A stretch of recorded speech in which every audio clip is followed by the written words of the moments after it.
പിടിവിട്ട് HDFC വിപണിയിൽ ചോരപ്പുഴ. സ്വാഗതം profit 24 daily റൗണ്ടപ്പിലേക്ക്. താൽക്കാലിക ചെയർമാൻ അദാനു ചക്രവർത്തിയുടെ രാജിക്ക് പിന്നാലെ സമ്മർദ്ദത്തിലായ HDFC ബാങ്കിന് റിസർവ് ബാങ്ക് ഓഫ് ഇന്ത്യയുടെ പിന്തുണ. രാജ്യത്തെ ഏറ്റവും വലിയ സ്വകാര്യ ബാങ്കായ HDFCയുമായി ബന്ധപ്പെട്ട് ഭരണപരമോ അച്ചടക്കവുമായി ബന്ധപ്പെട്ടതായ ആശങ്കകളൊന്നുമില്ലെന്ന് RBI വ്യക്തമാക്കി. ശക്തമായ സാമ്പത്തിക സ്ഥിതിയും പ്രൊഫഷണൽ സ്വഭാവമുള്ള ബോർഡും മത്സരക്ഷമതയുള്ള മാനേജ്മെന്റുമാണ് ബാങ്കിനുള്ളതെന്നും RBI പ്രതികരിച്ചു. 2 വർഷമായി ബാങ്കിൽ നടക്കുന്ന കാര്യങ്ങൾ തൻ്റെ വ്യക്തിപരമായ മൂല്യങ്ങൾക്കും ധാർമ്മികതയ്ക്കും നിരക്കുന്നതല്ലെന്ന ആരോപണം ഉന്നയിച്ചാണ് ചക്രവർത്തി രാജിവെച്ചിരുന്നത്. അതേസമയം പാർട്ട് ടൈം ചെയർമാൻ്റെ ആരോപണങ്ങളും പൊടുന്നനെയുള്ള രാജിയും HDFC ബാങ്ക് ഓഹരികൾക്ക് കനത്ത തിരിച്ചടിയായി. വ്യാഴാഴ്ച ഇൻട്രാഡേ ട്രേഡിനിടെ 8% വരെ വീണ ഓഹരി ഒരു വർഷത്തിനിടയിലെ താഴ്ന്ന നിലയായ 772 വരെ എത്തി.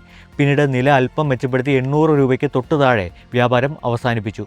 ബാങ്കിൻ്റെ വിപണി മൂല്യത്തിൽ 1 ലക്ഷം കോടി രൂപയുടെ ഇടിവുണ്ടായി.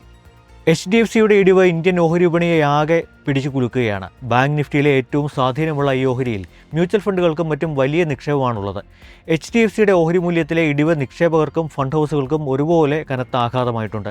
HDFCയുടെ 4.77% ഓഹരികൾ കൈവശമുള്ള LICക്ക് 4510 കോടി രൂപ നഷ്ടമാണ് സംഭവിച്ചിരിക്കുന്നത്. വിവിധ മ്യൂച്വൽ ഫണ്ടുകൾക്ക് 25200 കോടി രൂപ നഷ്ടമായി. 9.41% ഓഹരികളുള്ള റീറ്റെയിൽ നിക്ഷേപകർക്ക് സംയുക്തമായി നഷ്ടമായത് 8900 കോടി രൂപയാണ്. എന്നാൽ ഏറ്റവും അധികം നഷ്ടമുണ്ടായത് വിദേശ നിക്ഷേപ സ്ഥാപനങ്ങൾക്കാണ്. HDFCയിൽ 47.7% ഓഹരികളുള്ള FIIകൾക്ക് 45000 കോടി രൂപയാണ് നഷ്ടമായിരിക്കുന്നത്.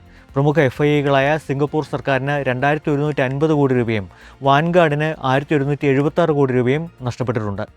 ഇറാൻ യുദ്ധം ഊർജ്ജ കേന്ദ്രങ്ങളിലും തീ പടർത്തിയതോടെ ഇന്ത്യൻ ഓഹരി വിപണിയിലും ചോരപ്പുഴയൊഴുകി. സെൻസെക്സ് 2500 പോയിന്റ് ഇടിഞ്ഞ് 74207 പോയിന്റിലെത്തി. നിഫ്റ്റി 775 പോയിന്റ് ഇടിഞ്ഞ് 23002 വ്യാപാരം അവസാനിപ്പിച്ചു. ക്രൂഡ് ഓയിൽ വില ബാരലിന് $116 കടന്ന് കുതിച്ചതും ആഗോള വിപണികളിലെ ഇടിവും US ഫെഡ് പണപ്പെരുപ്പ് ആശങ്കകൾ പ്രകടിപ്പിച്ചതും HDFCയിലെ തകർച്ചയും ഇന്ത്യൻ വിപണിയുടെ ഇടിവിന് കാരണമായി. FIIകളുടെ വിറ്റൊഴിയിലും ഇടിവിന് ആക്കം കൂട്ടി. ഡ്രോണുകൾ നിർമ്മിക്കാൻ കൂട്ടുകെട്ടുണ്ടാക്കി ഇസ്രായേൽ ഇന്ത്യൻ കമ്പനികൾ തമ്മിൽ കരാർ. ഇസ്രായേൽ ആസ്ഥാനമായ റോബോട്ടിക്സ് AI കമ്പനിയായ എക്സ്റ്റെൻറ്റും ഇന്ത്യൻ കമ്പനിയായ റയോണിക്സ് ടെക്കും തമ്മിൽ $11 മില്യൺ കരാറിലാണ് ഒപ്പിട്ടത്. AI സാങ്കേതികവിദ്യ ഉൾച്ചേർത്ത ഡ്രോണുകൾ ഈ കരാർ പ്രകാരം ഇന്ത്യയിൽ നിർമ്മിക്കും. കഴിഞ്ഞ വർഷം ഇസ്രായേൽ സൈന്യത്തിന് 5000 ആക്രമണ ഡ്രോണുകൾ നൽകാനുള്ള കരാർ നേടിയ കമ്പനിയാണ് എക്സ്റ്റെൻറ്റ്.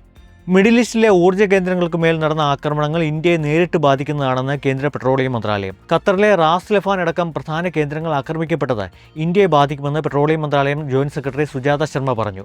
ഫ്രഞ്ച് പ്രസിഡന്റ് ഇമ്മാനുവൽ മക്രോണുമായി പ്രധാനമന്ത്രി നരേന്ദ്രമോദി യുദ്ധ സാഹചര്യങ്ങളെക്കുറിച്ച് ഫോണിൽ ചർച്ച നടത്തി. യുദ്ധം എത്രയും വേഗം അവസാനിപ്പിക്കണമെന്ന് മോദി പറഞ്ഞു. അതേസമയം തങ്ങളുടെ ഊർജ്ജ കേന്ദ്രങ്ങൾ ആക്രമിച്ചാൽ ഗൾഫ് മേഖലയിലെ എല്ലാ ഊർജ്ജ കേന്ദ്രങ്ങളും ആക്രമിക്കുന്ന ഭീഷണി ഇറാൻ ആവർത്തിച്ചു.